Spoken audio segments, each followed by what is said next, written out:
Hello friends, welcome to Banita Dipti explores. आजिर एही ओडिया रचना video रे आमे रथयात्रा विषय जानिबा। समय नष्ट न करी भिडियोटी आरंभ करुची। मो चैनल को मन करी सब्सक्राइब करि दियंतु, जहा फଳରେ कि मु नुआ भिडियो अपलोड कले आपण माननकु नोटिफिकेशन मिली जिवो। भिडियोटी आरंभ करिबा। रथयात्रा उपक्रम। प्रभु जगन्नाथंकर पीठस्थली पुरी धामरे अनुष्ठित हेउथिबा रथयात्रा समग्र हिंदू जगतर सर्वप्रधान पर्व।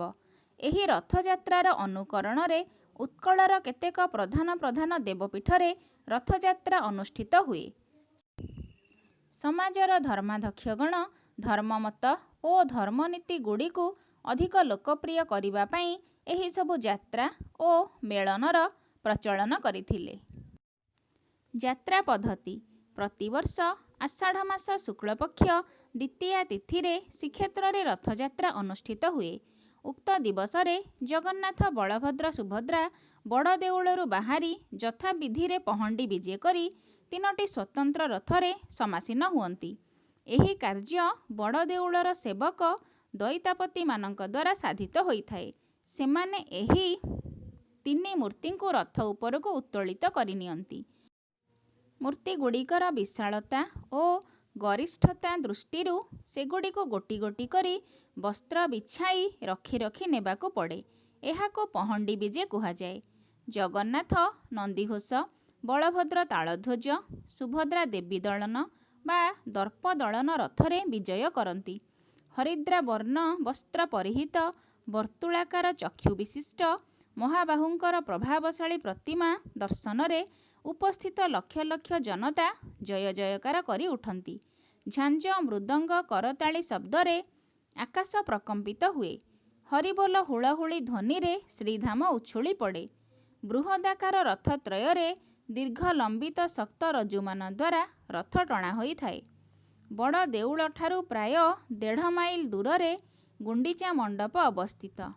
पथ मध्यरे शरधाबाली अतिक्रम करी भक्त माने रथ गुड़ी को गुंडीचा मंदिर बा माउसी बा मंदिर को टाणी नियंती। बाहुड़ा यात्रा एही पर्वर एक प्रधान अंश। दशमी तिथि रे अर्थात श्रीगुंडीचार 9 दिन परे जगन्नाथ बलभद्र और सुभद्रा रथ परी उपविष्ट होई बड़ देउल को प्रत्यावर्तन करती। एहाको बाहुड़ा यात्रा कुहाजाए। झांझ मृदंग करताली सहित हरिबोल और हुलहुली ध्वनि रे गगन पवन प्रकंपित हुए। जगन्नाथ को देखि भक्त माने भाव विह्वलित होई धूली रे गड़ी जाती। शंख और घंटा ध्वनि रे बड़दाण्ड उछुली पड़े। रथयात्रा परे मंदिर मध्यरे ठाकुरंकर सुनावेश हुए। सेतेबेले जगन्नाथ बलभद्र और सुभद्रांक मूर्ति गुड़िक सुवर्ण मंडित होई बड़ चमत्कार भावरे शोभा पाउथांती। जगन्नाथंकर सुनावेश देखिबा पई भारतर नाना स्थानरू असंख्य यात्री आसी श्रीक्षेत्र रे रुंड होइथांती। एहीपरि भावरे महासमारोहरे रथयात्रार 2 विशिष्ट अंश गुंडीचा यात्रा और बाहुड़ा यात्रा समाहित हुए। रथयात्रार महत्व। रथयात्रा एक महान आदर्शर प्रतीक। प्राचीन महाराजा माने एही यात्रारू एक महत् शिक्षा लाभ करुथिले। राजपरिषद और राजकार्य मध्यरे आबद्ध होई राजा महाराजा माने जनसाधारण को दर्शन देवा निमंते इच्छा प्रकाश करि नथांती। राज कर्मचारी मानक माध्यमरे सेमाने प्रजा मानक शासन करती।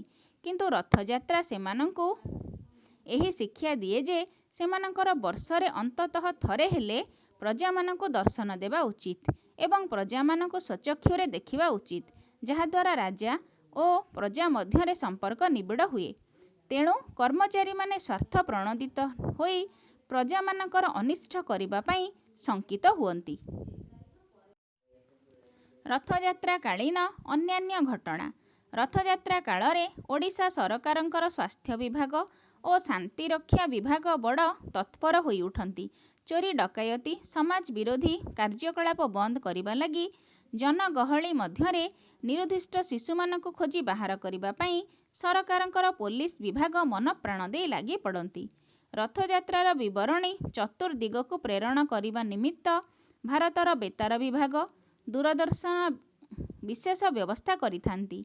एही दिन ओडिशार संवादपत्र गुड़िक ରଥଯାତ୍ରା ବିଷୟକ ବିବରଣୀ ଓ ରଙ୍ଗୀନ ଫଟୋଚିତ୍ରରେ ଭରପୁର ହୋଇଯାଏ।